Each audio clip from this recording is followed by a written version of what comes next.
towards fluorine, this CH2 became short of electrons. Now it needs electron to, or you can say it needs its electron cloud to complete its necessity. Okay, so what it will do? This carbon will now become electronegative, more electronegative than this carbon.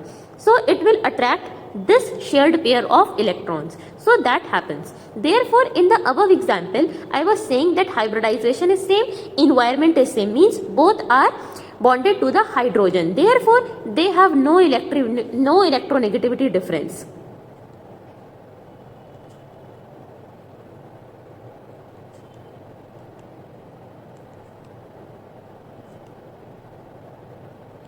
Okay.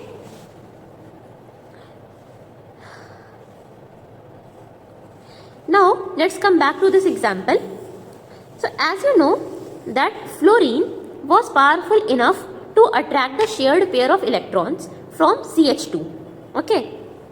CH2 became electronegative more than CH3 due to that shared pair of electrons, not due to itself. So the electronegativity difference, suppose here is delta EX1 and here it is delta EX2. So the electronegativity difference of delta EX1 will always be greater than delta EX2. Why? Because the electronegativity difference between CH2 and CH3, it came due to the shared pair of electrons that were taken from CH2 by the fluorine. It was not due to the inherent property of CH2, right? So the electronegativity difference is less.